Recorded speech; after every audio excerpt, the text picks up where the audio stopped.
Yeah.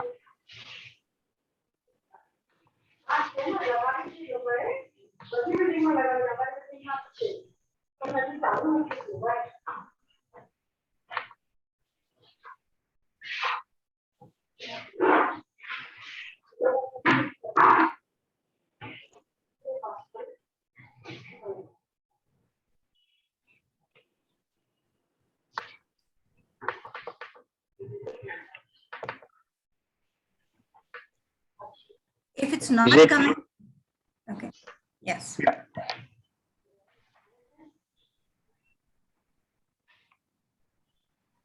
No voice?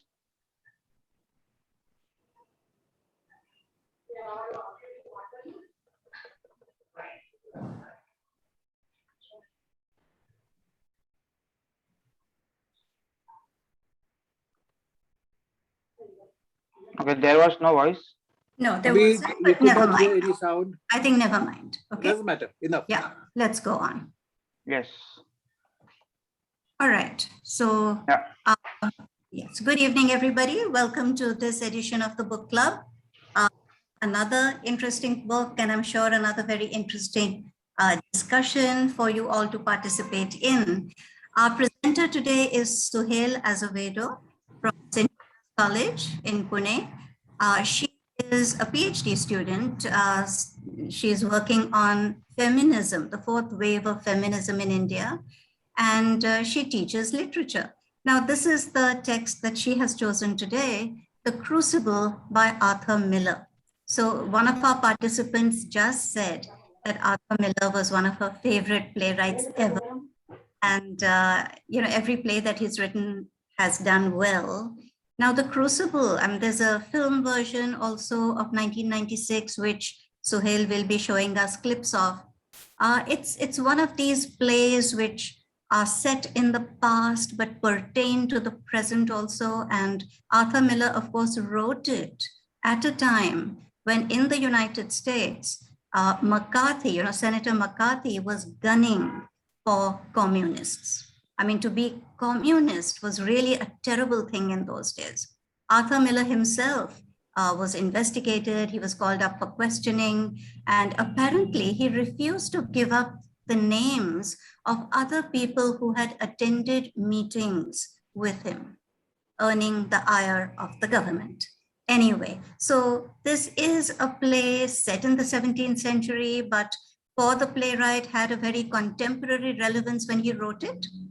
I wish we could say that that relevance has ceased to exist, but we can't quite say that, can we? So Suhaile, over to you. Thank you, Mohini. Thank you. It's a pleasure to be here. It's always a pleasure to be here. And, I must express my gratitude to Mohini for inviting me. Can I start sharing a screen? I have a host of slides in there, and I just keep thinking that I have to take you through them all. Sure. Right. So can you hear me clearly, everyone? Yes. Yes. Oh, okay. This, as Mohini says, Arthur Miller is he's one of the triumvirate who are considered the founding fathers of American drama, and with Eugene O'Neill and Tennessee Williams. Eugene O'Neill primarily was into the expressionistic genre. Tennessee Williams kind of straddles both, but Arthur Miller's plays were more realistic than not, and they dealt with societal problems. He believed that theater could change the world, and a little bit into his biography. I'll just bring it in a little later. I want to tell you that I've divided this PPT into, or this presentation into 3 lots. And the first one will be dealing with why, Arthur Miller writes The Crucible. The second one will go into the historic background, that is the Salem Witch Trials. And the third one comes to the play itself. Right, so here we are. And so, right. So A great place to start with why I wrote The Crucible by Arthur Miller is an article by himself, which he writes at the time when the 1996 Winona Ryder and Daniel Day-Lewis's film is released. He writes the screenplay for that as well. And he writes this article about why he wrote The Crucible. Now, in 1996, he's giving you a perspective back in, what happened in the 1950s. And so it's a great read because it's that distanced read. And so, this is the link, and you can go anytime and have a look at that article. So I'm going to begin at from the point, it's, as a teacher, you tend to think from the outside to the inside. So what does the crucible mean? Now, there are three meanings, and all of them apply in some measure or the other to have significance to this text. So a vessel of very refractory material as porcelain used for melting and calcining a substance that requires a high degree of heat, a severe test, a place or a situation in which concentrated forces interact to cause or influence a change or development. Right. So the play, as Moini introduced, was written in the peak of Senator McCarthy's investigation with what was called the HUAC, okay? It premiered in 1953 in New York. What was happening in America at that time was that it went through, of course, as we know, a radical amount of change. I mean, this is the post-war play, but the years before has direct bearing on the play. The 1930s, that is after the crash, the great crash of 1920.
Folks, Suhaile has lost her connection, but she is rejoining. So we just need a wee bit of patience. She'll be back with us very soon.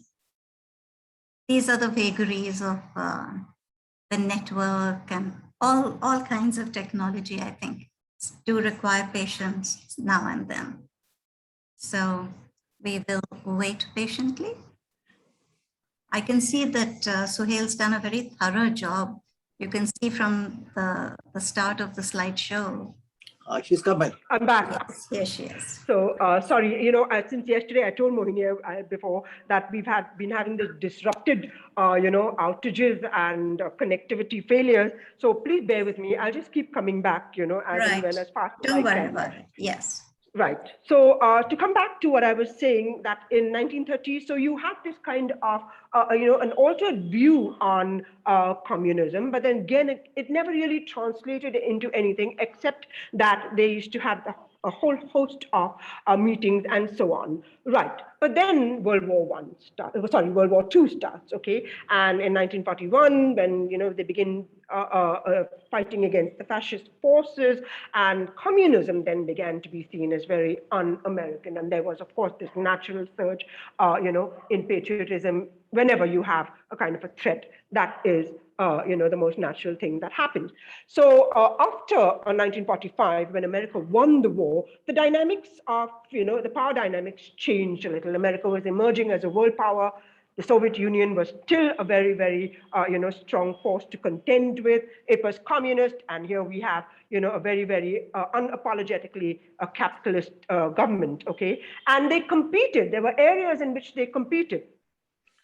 with each other for world power and space travel, nuclear weapon development, and in effect, the government style. And you see how much Russia means to America is something that we have witnessed. I mean, it's literally, I mean, it's bizarre to see how what a long and protracted effect it has on their elections. I mean, Hillary Clinton. I must admit over here, I cried when she lost. Hillary Clinton lost an election because of that. And look at the involvement in the recent elections as well. I'm talking about the Trump one. All right. So here you are, and this is a scenario in which we have a person called Joseph McCarthy who kind of enters into the scene. And right, so this is Senator Joseph McCarthy. And what does he do? Okay, he puts himself at the head of he forms a committee, which is called the House Committee of Un-American Activities. And what did this committee do? It questioned the Americans who were suspected of being communists, and they summoned thousands of people, and the general goal was to get as many names, okay? And so when you have an instability, especially in the world outside, with communist advances in Eastern Europe and China, the American public was genuinely frightened about the possibilities of this internal subversion. So what did McCarthy do? He exploited this, okay? And he began investigating government departments, questioned people about their political, leanings, and people lost their jobs if they admitted that they were a member of the CPUSA. And there was just one way in which they could redeem themselves, and that is they had to show that they had abandoned their left-wing inclinations by naming the names. So, people were caught out, what would they do? They would either, perjure themselves, or they would, keep quiet. So this was literally a witch hunt and an anti-communist hysteria, which began to be called, the Red Scare, and this era was called the McCarthyism. Right, so here you have Julius and Ethel Rosenberg, American citizens, notable for, infamous rather, for the fact that they were arrested, even though they were American citizens, and they were executed on the grounds of espionage and, charged with supplying the, secrets, highly classified nuclear atomic bomb secrets to the Soviet Union, and thus leading to them building their bomb.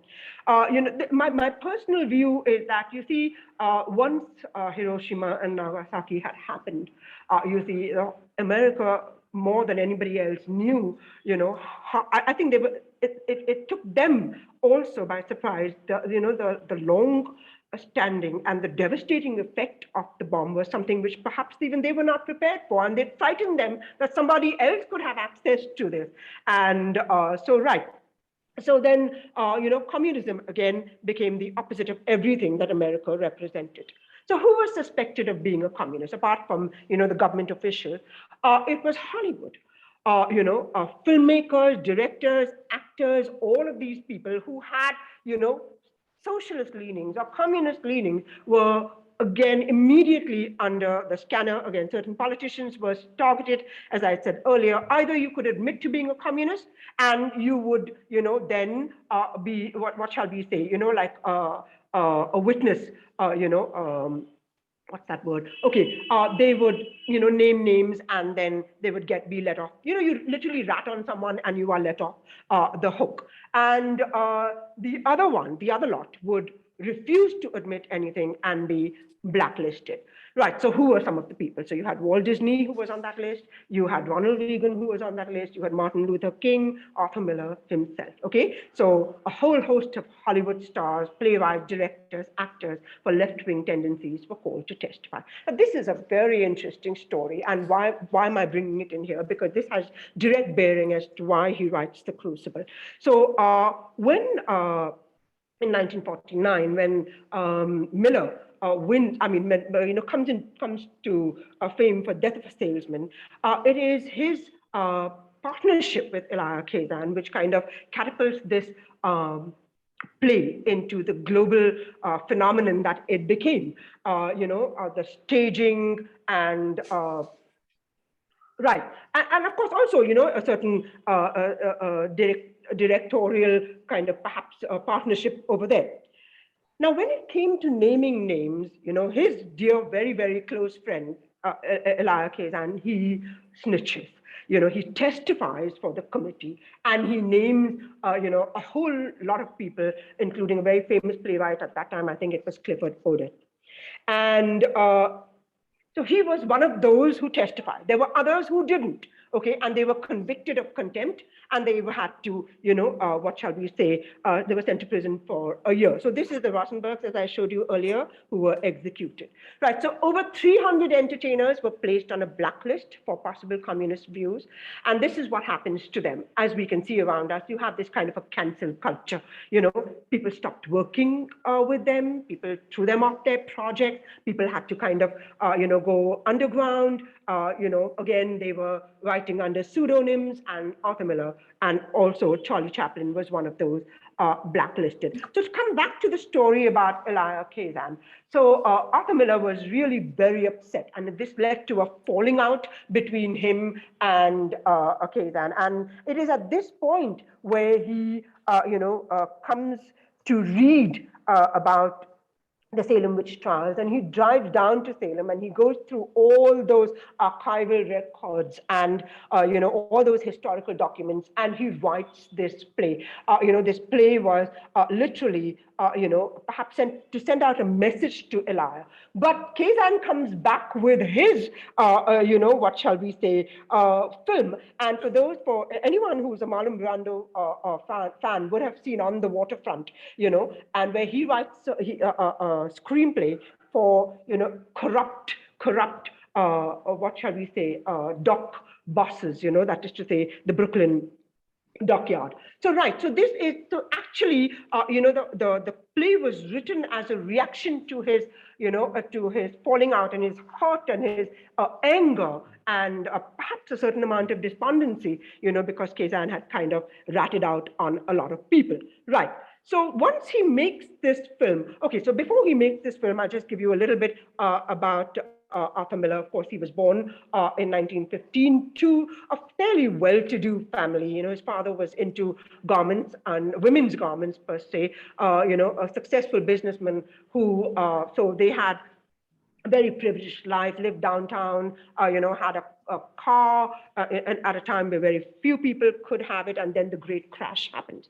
And so, they were reduced into abject poverty, and literally he talks about, it had such a deep impact on him that Death of a Salesman was born out of this experience, where he kind of, from this privileged life, they were reduced to penury, and they were, and in the suburbs of Brooklyn, where he says, he had to walk miles to get to school, and wherever he looked, there was nothing, literally the boondocks, So, so of course, being a sensitive child, he wrote early, he sees himself through school, and, wins a lot of prizes, and finally comes to the University of Michigan, where he begins to receive recognition as a playwright. He wins awards over here, completes a career in journalism. He also grafts into the army, but it was a football injury, which, where he couldn't go out into the front, but he does a lot of other, what shall we say, work, as in to say he,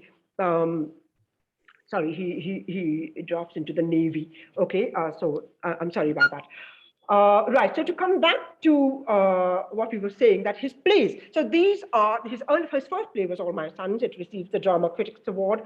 Death of a Salesman wins the Pulitzer Prize. And this again, after falling out with Kazan, he wrote the Crucible. So he was very concerned about what was happening in the United States, and to vocalize his criticism, he selected an era in the American history, the Salem Witch Trials of 1962 to parallel the McCarthy era. 1692, sorry. Okay, right. Now, once this play was released, you see, it kind of, the spotlight is a little more focused on Miller, and, they refused to give him a passport, the State Department, and the reason was the applicant was suspected of being a supporter of the communist movement. He was called to testify before the HUAC and name names. He refuses. So then he's convicted of contempt of Congress, in 1956. But then this conviction is overturned by a higher court. Now, this is at the time at which he is also very famous for having married Marilyn Monroe, and she, of course, in her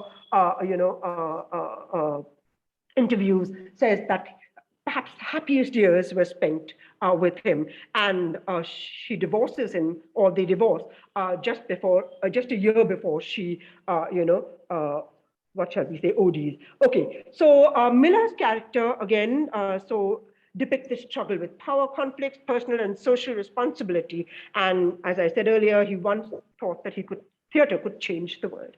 Right, so this is the background to why Miller writes The Crucible, okay? So he is, put, to the rack himself, and he's aware of, what power can do to people, and so he writes this play. Now, The Crucible is, yes, sorry, Satish, something? Okay, The Crucible is an allegory. It works as a work of literature that tells a story on the surface while referring to something else subtextually. And so here you have the Salem Witch Hunt and the Red Scare. So what really was the Salem Witch Hunt all about? Salem is perhaps, what shall we say, comes from the word Jerusalem. And it's in Massachusetts, on the coast. It was settled by Puritans. Puritans were primarily the Protestants who were very rigidly religiostic and left England, during the reign of William II to kind of come to America and to settle down in the earlier settler colonies. So you had, those who came on board the Mayfair and the Arabella and considered themselves the founding fathers of America are primarily the Puritans. So they came away to practice their religious freedom. Again, as we said, rigidly religious beliefs in their daily life. Some were, of course, the Bible was the sole authority. They believed in predestination. They believed that, they were the original sin of Adam was something that every, human being, man, woman, and child was born with, and they had to live, what shall we say, a very, very, how shall we say, straightened life. They were basically paying for their sins, and even if they did good, they could never assume to think that they were absolved of their sins. It was only at the end, that grace was, something that only God could give them, and so they had to live that straightened and that very, very rigid, and practice. The tenets of the Bible was something that they believed that one must, spend their whole life, living. It's not only, in theory, it is something that they have to practice. So what does that translate into? It translated into very, very, what shall we say, church-oriented life, as in to say, everything revolved around the church. Even in governance, you had a kind of, so it was their system of governance. It was a village that they came to establish in Salem, but the system of governance was very theocratic over here. And so the heads of the church were the heads of the village, and the governors of the state, and so on and so forth. And man was under constant scrutiny for whether or not he practiced his religion. The minute he didn't, he was not only hauled up before a questioning and a punitive public, which could put him to death for anything that was considered blasphemous. But you see, the gauge of a man's character was how he practiced his religion. For example, John Proctor, one of the characters in our play, was not a regular churchgoer, and he was probably doomed, even before, he was accused of, blasphemy. But you see, he was on the wrong side of the law anyway, right? So, however, in 1692, something happens, okay, in Salem, which again makes it infamous. And this is a brief history of the Salem Witch Trials. So, of course, Arthur Miller, uses what shall we say, extends a poetic and creative license to this very, very historical and factual incident that happens, over the span of a year.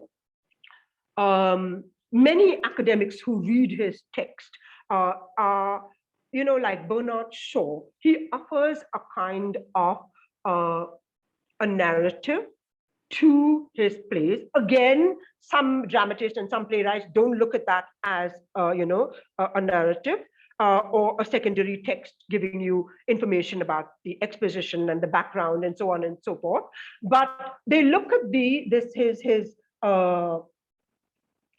his writing as a psychological insight into the characters, which goes a long way in helping dramatists recast this play over time, whether it is in the 1970s, 80s, 90s, or even now in 2020. He gives a really very, very deep and insightful, what shall we say, readings into why characters do what they do. Right. So here you are. So we are at, this is the brief history. It's from the Smithsonian mag. There are so many sites and there is no shortage. In fact, Salem, the town of Salem, has what is called a walk, like a Gothic walk. It takes you through all these places and, it's pretty macabre, but you can go and you can see all the places where people were executed and people stayed and so on and so forth. Okay, so here you have a girl is being accused during the Salem Witch Trials. Right, so it occurred in colonial Massachusetts between 1692 and 93, although the time period within this is fairly through it started early in January. The trials were from 1692 to 93. More than 200 people were accused of practicing witchcraft, the devil's magic, and 19 were executed. Finally, maybe, after a couple of years, the colony admitted that the trials were a mistake, and ever since, this story has become synonymous with injustice and hysteria, paranoia. Okay, here is Abigail Williams, one of the central characters, and her testimony against George Jacobs during the Salem Witch Trial. An illustration of a person identified as Mary Walcott, who's making an accusation. Right. So I think I missed something. I've missed something over here. Okay. 1 minute. I'll just tell you. Right. I've missed something.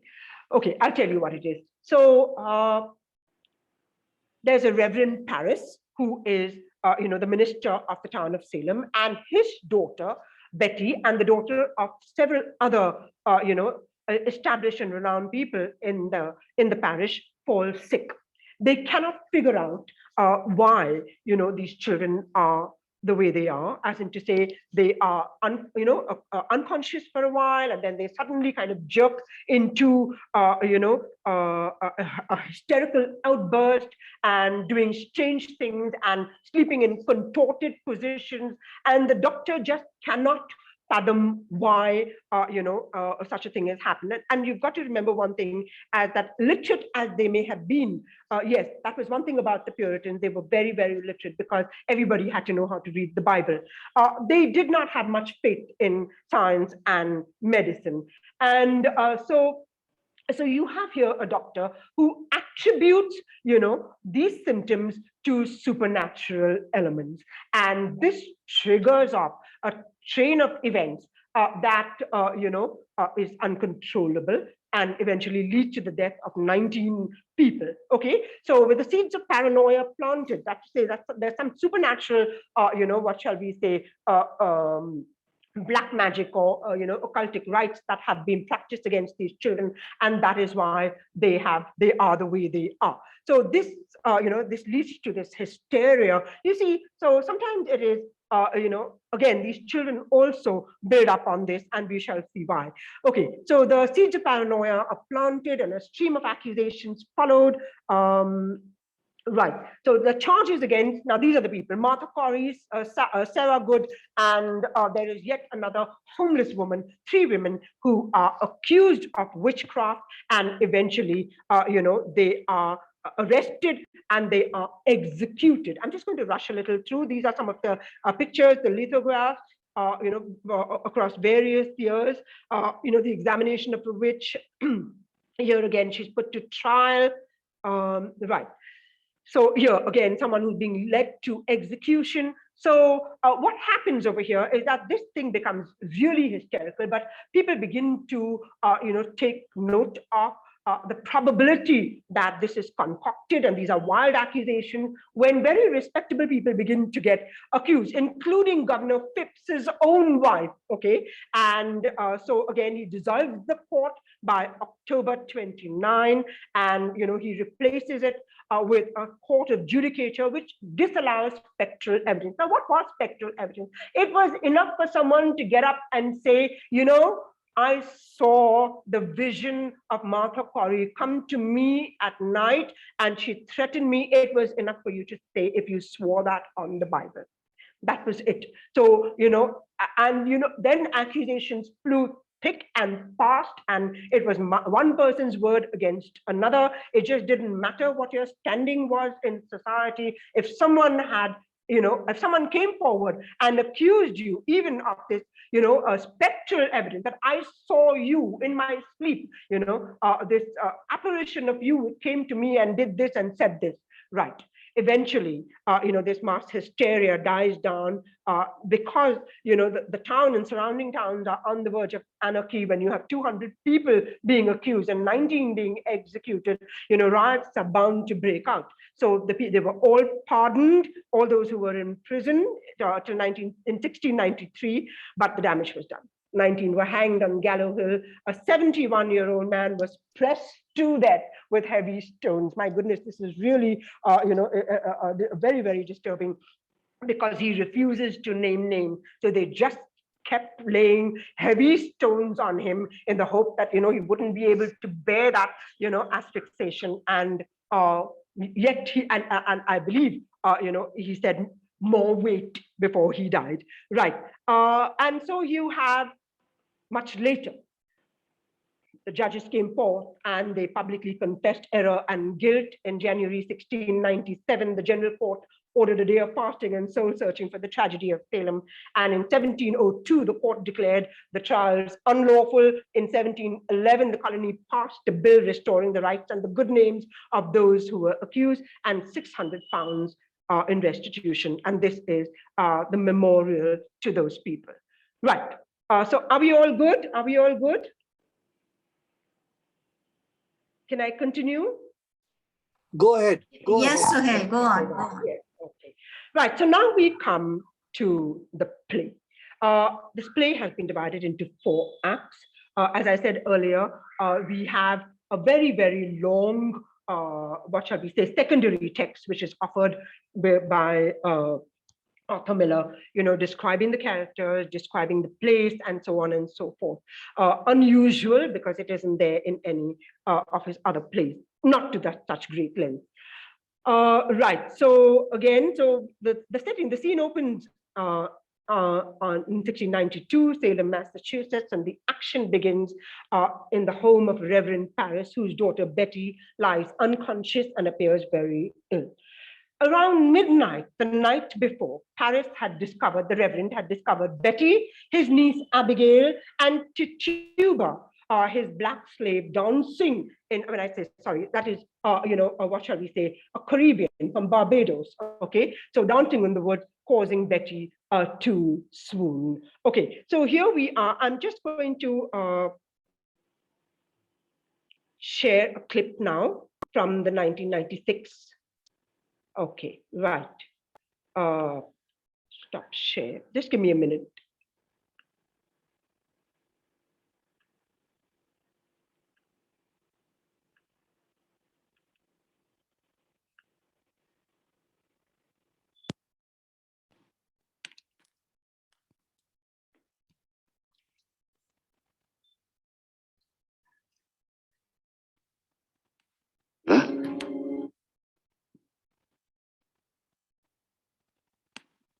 elderly women. However, there is a bit of a history over here.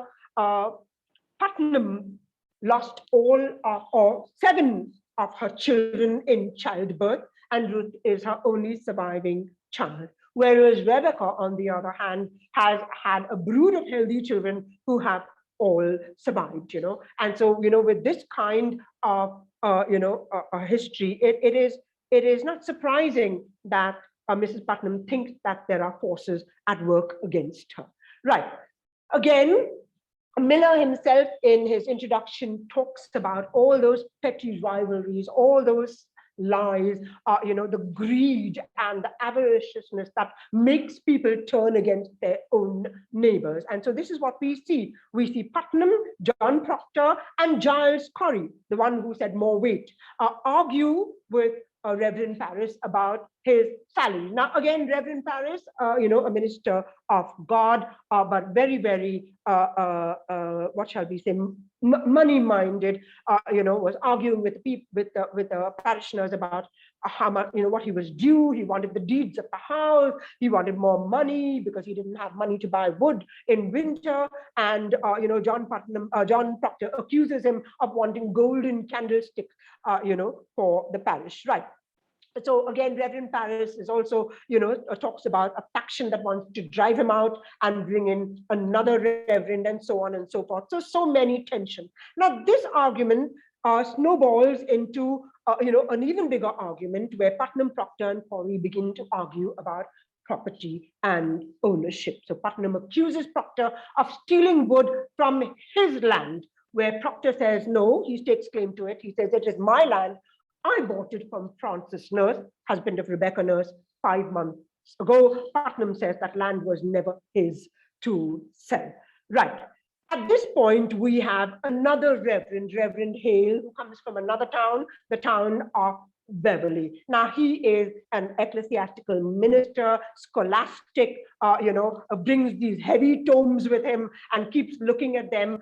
His area of expertise is witchcraft and occultism. Okay, so the people of Salem have summoned him because he's an expert and to determine whether, the children's affliction is because of witchcraft. Now, so he begins his investigation, and he learned that the girls were dancing in the woods with Tituba, and that Tituba, again, the Caribbean slave, and he blames. Now, this is the point at which, there's something that has to be said over here. Like in, what shall we say, in the Red Scare, in McCarthyism, if you confessed, and if you, then you showed potential for redemption. You could, what shall we say, perhaps, like Faustus, if you had sold your soul to the devil, but there was hope, you could kind of, break away from the devil and align yourself to God if you confessed. Okay, so there was hope for you. That is to say, you would not be sent to the gallows. However, it doesn't really translate like that for Tituba. So I'm just going to share the video again. I'm just sorry, I need to see what 50.28.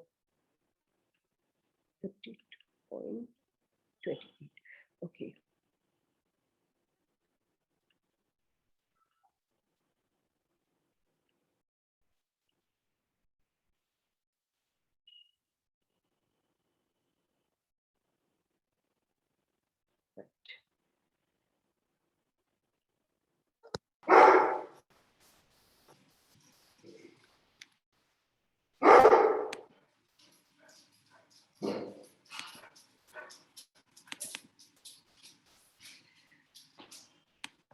Right, so that was your, so you have, as we said, Tituba confessing, and then you have Abigail also confessing, and Betty wakes up and they kind of list a whole lot of people that they had seen with the devil. And with that, we come to an end of Act 2, Act 1. Act 2, we have it in Elizabeth Proctor and John Proctor's, how the tensions between them are pretty palpable. Elizabeth has come to know that John Proctor has spoken with Abigail privately, and she thinks that, John Proctor is, what shall we say, bound to go and disclose to the parishioners that Abigail was false, and this whole thing was, what shall we say, contrived, and there was no such thing as, witches or witchcraft in Salem. John Proctor is a little reluctant to do this.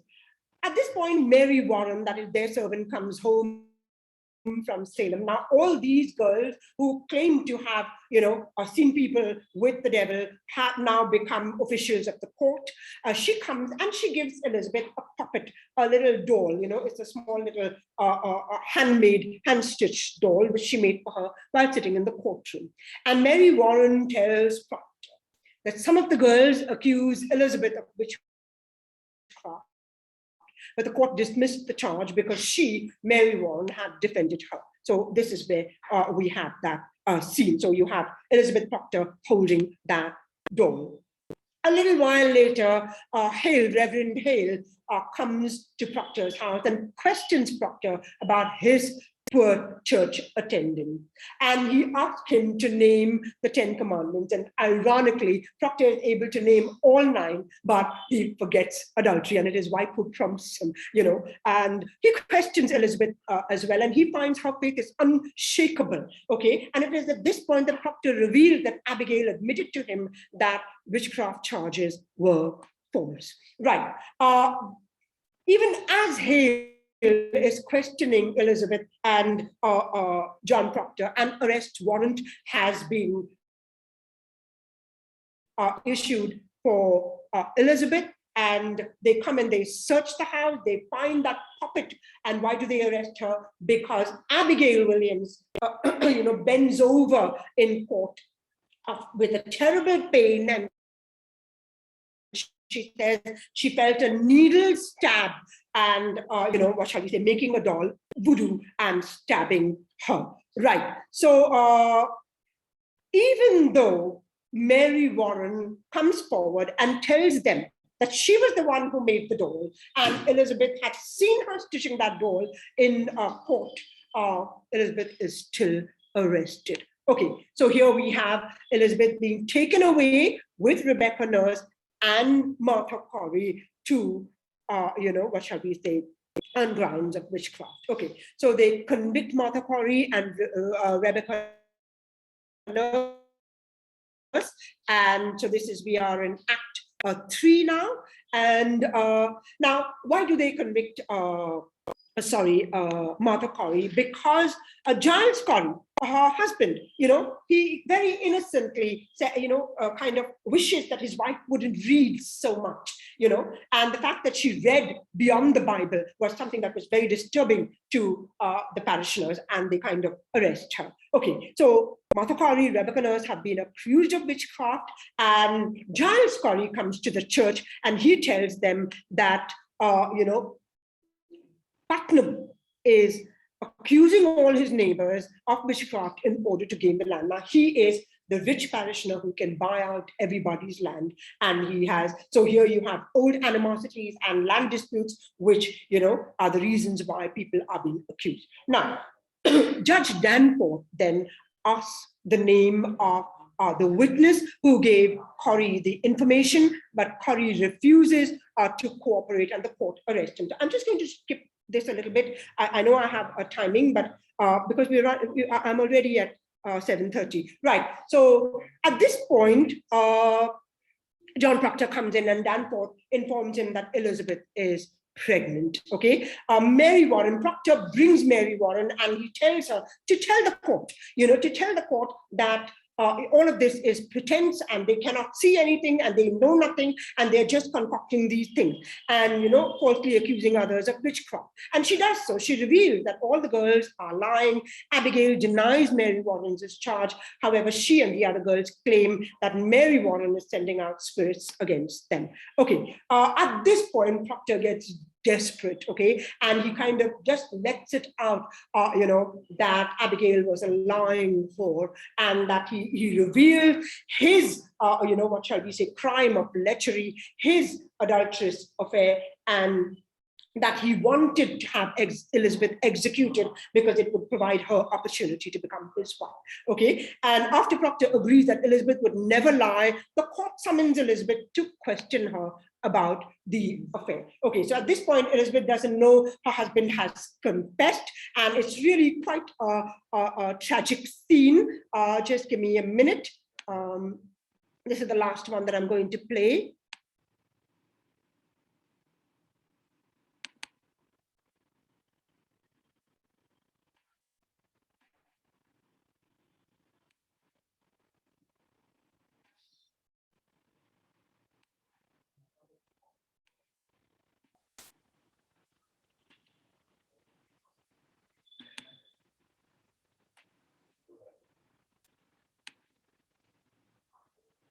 Right, so we have several months pass in prison, and Proctor is scheduled to hang along with Rebecca Nurse, as well as Martha Corey, and Giles Corey has already been pressed to death. Elizabeth is also in prison, but because she is pregnant, they will wait till she is after she delivers to execute her. Reverend Hale has undergone, a change in perspective. He believes now all the innocent people have been falsely accused. He believes that these girls are false, and he attempts to convince all the prisoners to confess in the hope that they will be able to at least save their lives. Initially, Proctor confesses. He gets Elizabeth to coax him into confessing. He confesses. He signs a written affidavit, but he destroys the document rather than have it posted on the church door. And eventually, he's taken to the gallows. Now, this is the end of the play, and there is something over here which I want to play. This is a radio play, and the voice of Proctor is that of Richard Dreyfuss. And I thought, you must hear this. It's a far greater an impact on the listeners than the movie. So just give me a minute over here.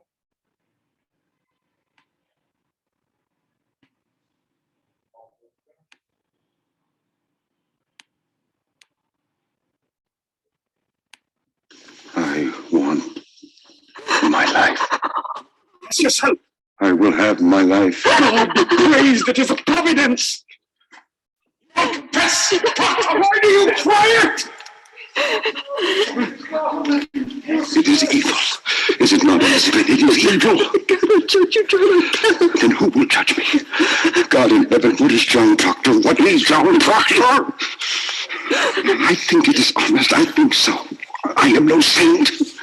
Let Rebecca go like a saint. For me, it is fraud.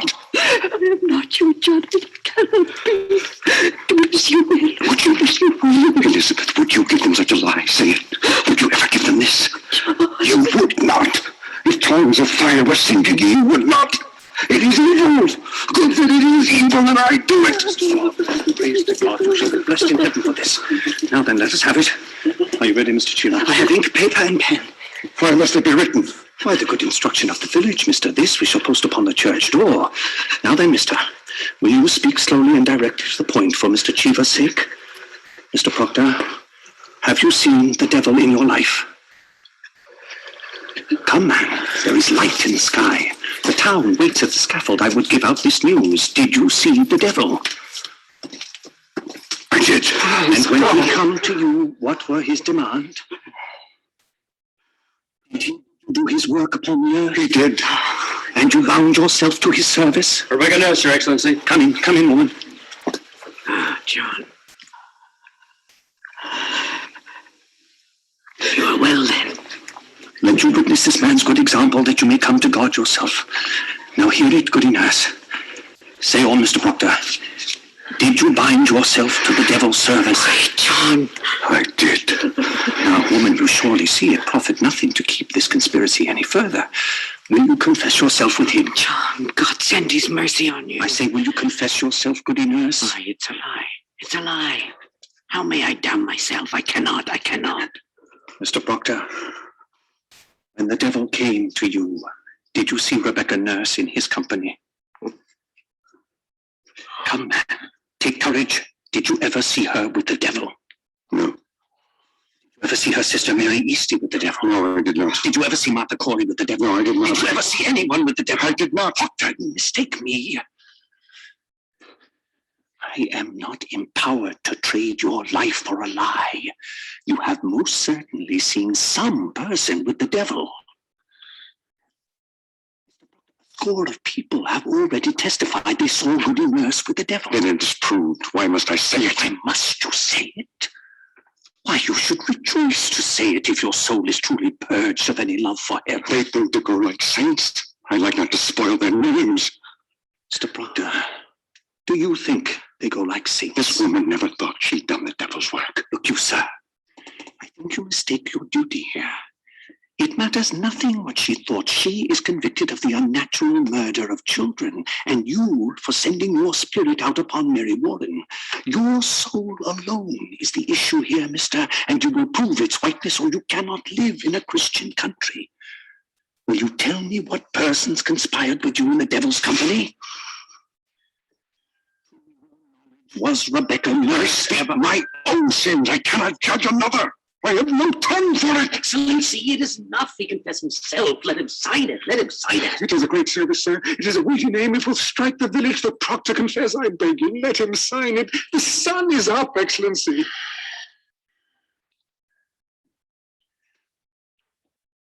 Then sign your testimony. To Mr. Chiba. Man, sign it. You have all witnessed it. It is enough. You will not sign it. You have all witnessed it. What more is needed? Do you sport with me? You will sign your name, or it is no confession, mister. 250 years later, that the government of Massachusetts formally apologized for the events of 1692. And with that, we come to the end of the presentation. So thank you so much. Okay, thank you, Suhaile. I thought your slideshow was, very graphic. Thank you for the clip. I'm sure those who had no idea about the play also got a very good idea after witnessing all this. Now, since it is quite late, I'm going to forego my chance of asking questions, and I'm going to ask other people present today. Are there any questions, observations, comments? Quickly, folks. Yes, Moini. Yes, Prashant. I just have a few very brief observations. First of all, I want to mention that it was a very, very vivid presentation, and I enjoyed the slideshow and everything. Now, just a few minor things. One is that there was a domestic personal factor also to the play, because Miller had already met Marilyn Monroe before 1953, and he was drawn towards her. Within a couple of years or 3 years, he had to divorce his wife. So in a sense, he himself had a strong sense of guilt. And therefore, in many ways, John Proctor has transformed into him Arthur Miller's own sense of guilt about Marilyn Monroe. So the second point I want to make is that Arthur Miller also made a few changes in history, which he had to do. But a couple of things are important. One is that in the original historical event, Abigail was barely 11 to 14 years old. I don't know the exact age. Here she is made 17, so that she could be a kind of a sexual partner to John Proctor. John Proctor also is made to look younger than he was. So in that sense, Arthur Miller changed the ages of both these characters so as to make them plausible as lovers. Then there is another small thing, and that is that I think Suhaile gave a wonderful presentation of the background of the events, but something important happened also in 1945. And that is when the Russians were able to occupy a great deal of Eastern Europe. The greatest, I should say, the closest friend of Roosevelt, Winston Churchill, had violently opposed the move to let the Russians take over. But Roosevelt and his advisors brushed aside the British objection. And then, they let Russians come all the way up to East Germany and occupy the entire Eastern Europe minus Greece, where the British played a somewhat unfair role, but that had to be done according to their view of the world. Now, those who led to McCarthy knew about what was happening, and there was a great fear of Russia.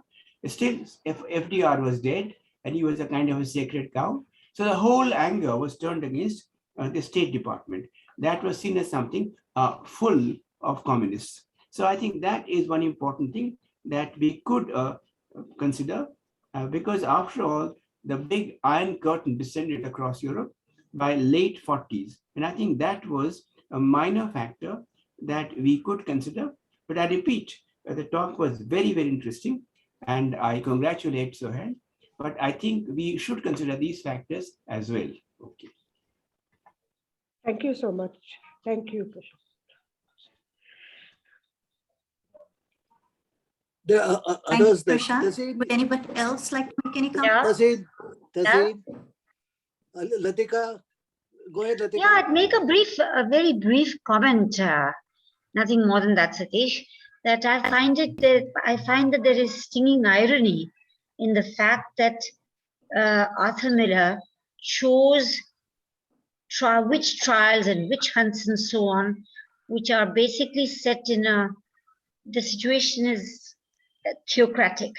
And you take that and you put it in a situation which is communist. So there's a lot of irony in the fact that he chose that event to speak about McCarthyism. I have another take, that what you saw of witch hunts, the witch hunts are been there everywhere. A person you don't like because of his color, religion, or whatever his sexual preferences are. Yes, so he is to be victimized, he is wronged, and that is where the hunt comes. And that's coming in today's times also. So what food you eat, to who you pray for, what you don't pray for, so all that has come through. And that's where the play, I think, is very important. No, that is correct. I'm just saying that he had in mind a situation, it could have been any other situation.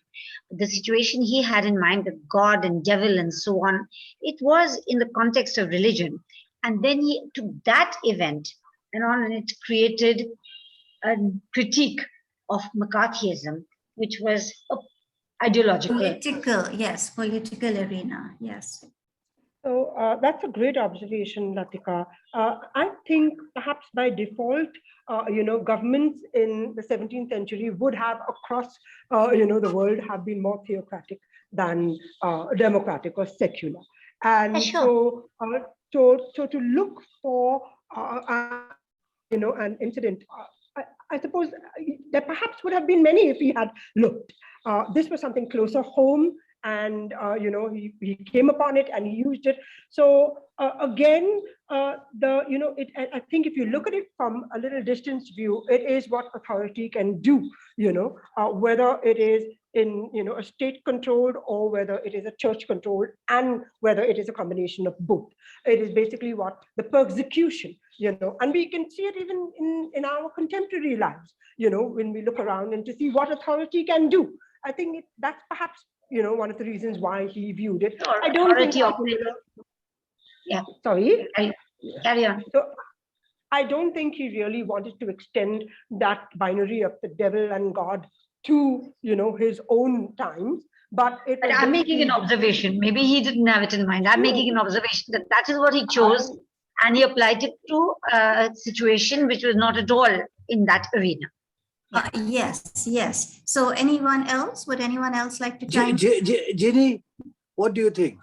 Well, I was just following up on something you said, Satish, and these are not my words, these are Marion Starkey's words, that he replaced the medieval idea of malefic witchcraft by a pseudo-scientific concept like race, nationality, and by substituting for theological dissension a whole complex of warring ideologies. And that's what's happening in America right now. Yes, all over the world right now. All over the world, my dear. Anyone else? Sanjay, would you like to say something? I think Friana is half raising hand. Sanjay, after you, Friana will talk. Tezeen also has raised her hand a couple of times. If I may say. Yeah, please carry on. Who's carrying on? I remember reading that when this play was first staged, the people immediately got the message that Salem is only symbolic of the McCarthy era. And so at the end of the play, they didn't give him an ovation in terms of clapping. They just stood silently as a mark of respect, you know. Because, you know, just before this play, he was banned and he couldn't write. And there was a lot of anger against him because at some point in the 1930s, they had seen him take part in some student movement. And so they'd got that clip, the film clip of him marching with some commies. So they branded him as a commie. And they wouldn't allow his work to get published or anything. So when the play came up, the people accepted him, and that was a great thing. That much I remember reading, but I may be wrong. So Suhaile, you can find out more. But that was very moving, you know, that the people responded when the government was not in agreement. Okay. Look, this is a question, Satish. I think probably Mohini is more knowledgeable about this. I've often wondered, I may be wrong, but my impression is that American drama is fundamentally different from British drama. The plays that come out of Britain, the playwrights there, somehow, or Ireland for that matter, why is there this stark difference between what you see in Tennessee William and Arthur Miller and these guys and what you see in Europe? Especially, I mean, the English plays that are coming out of UK and Ireland. Any theories, any guesses? No, I think Prashant is the best person to answer. But what exactly do you have in mind? What difference are you talking about? No, basically, I was referring to emotional intensity. And there is a sharpness and a rawness to American theater that is perhaps not there in Britain. It's possible I may be wrong in this, sir. My knowledge is limited. I just wanted your views in this regard.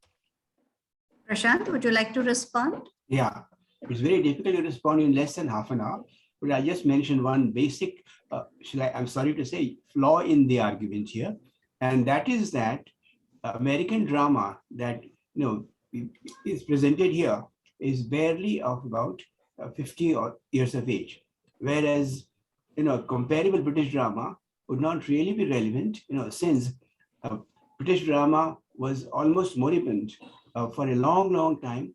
The revival took place only in the middle of the 19th century, and so obviously small number of British plays cannot really be seen as representing the British theatre. You see, American drama, as we saw it from O'Neill to Albee, was in one small phase, barely 50 years if include the theatre of the absurd, whereas British drama has a span of, I should say, at least 400 years, 450 years. And so it's very difficult to talk about British drama in general. But I should say that the plays that you referred to, from O'Neill to Williams, and even Miller, do show a certain intensity, no doubt about it. But British drama can also show intensity. If you look carefully and look back in anger, you observe how intensely, Jimmy Porter can feel about what was happening. Right. I think. Thanks, Prashant. Thanks. Friana, I think you have a question. I actually wanted to take forward what Tezeen ma'am just came up with. I was actually wondering how this play was first perceived by the audience of the time, because as we said, during the McCarthy era, he was under investigation. They were quite against the communist sentiment, and then to have a play which replicates the same incident at that very time instantly, in what way did the general public perceive this entire critique of that situation? More because it was a very, very contemporary issue at the time. That, would you have any idea about that, ma'am? So I'll just tell you one thing that most academics agree on, that the Crucible was never reached that kind of popularity or fame that Death of a Salesman did, And so from that point of view, I would say perhaps the general response to it was a little more diluted or constrained as against, what shall we say, what they felt, how receptive they were to his other plays. So yes, you have to remember that patriotism is a very, very sensitive issue. At the end of the day, everywhere people feel it's justified. What shall we say? The excesses of any government is justified. Perhaps that was also the sentiment during. There was not much outrage against the fact that all these people were being hauled before a committee and being sent off to prison and so on and so forth. So it's pretty much the same everywhere in any time. Mo, I think Snowber has shut herself up. Snowber, last word from you. Or 1 minute. Indu first. Indu, go ahead. Miller was influenced by Henrik Ibsen, the Norwegian dramatist, who wrote Enemy of the People. And that particular thing influenced him to speak bravely about what was happening in his own country. And the first playwright American to be so fearless as to bring out the difference between, just a tragic situation and what is called as pathos, in which there is a kind of an acceptance of conscience and of wrongdoing. And when finally the Salem witches were exposed, and it was the underlying corruption of the officials was accepted. It took a long, long time, and this kind of thing is happening in India all the time. I mean, it's like the conscience of the people. And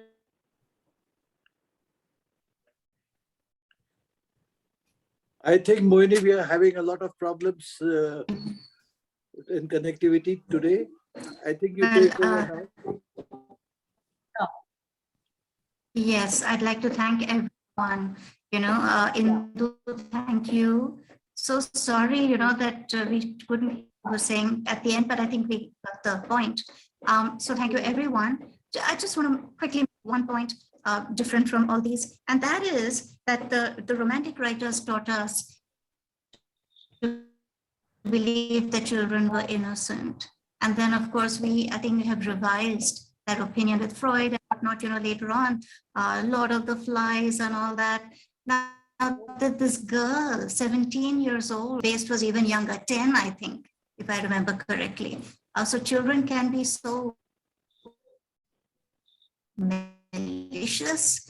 And it reminds me of that play, The Children's Hour. Lillian Hellman, I think, is the playwright there, right? So anyway, that was one aspect of the play. So I think we should wind up. Yes, it is 3 minutes to 8. And so thank you so very much. In spite of all the trouble, in spite of the connectivity issues, we enjoyed your presentation and the slideshow and the history. I'm so glad you spent time on that, because that's all important. What Miller's intentions were, that history was all important. So thank you very much for that. Thank you everyone who participated. Let me quickly let you know what we have next time. Next time, we have Manju Jedka, who, if you remember, gave that very popular presentation on Sylvia Plath. She returns next Sunday talking about Dante's Divina Commedia. Wow.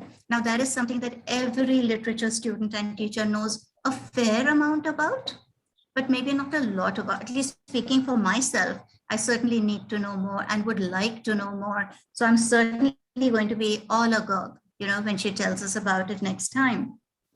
That's the 17th. On the 24th of October, we have All the Light We Cannot See by Anthony Doerr, and that's Amitabh Jindal who's going to be presenting it. On the 31st of October, we have Arifa Tehsin talking about her own book, The Steed of the Jungle God. Okay, so that's the next 3 Sundays. We are booked now all the way to the end of February. So the next slot will be in March. So people, if you are inspired to talk about some book or the other, please let us know. We will happily give you a slot in early March. Okay. Okay. Thank you, everyone. Sanjay, Thank you very Sanjay, much. how about thinking of something to talk about, a book you would like to do? Please do, Sanjay. Love to hear your take. You're muted. You're muted. You need to unmute. Yeah, it's a bit of a challenge for me to present anything before an audience as august as this. I mean, all you guys are so knowledgeable. You're real professional literature people. I mean, I only have casual interest in this, So I'm a engineer. Okay. By the way, they are not all literature people in that sense. Okay. But I must say, I'm few of really us are, yes, but what the heck? But only the quality of the programs that you bring to us is really super, and I think it's marvelous. And so I would be greatly daunted in trying to put myself on par. Sanjay, I'd like to say one thing. I'd like to point out that everyone here is a very friendly soul. All right, we're all eager. Yes, we're all eager to learn, and I don't need to say that nobody knows everything. All right, nowhere near it. So, okay. So, Satish, I'll think of something. Pick up something that we think don't know about or don't know much, right? Right. Sure. Please be in touch. Please be in touch.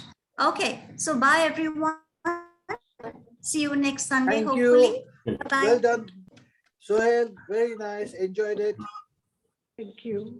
Bye-bye. Good night. Bye-bye.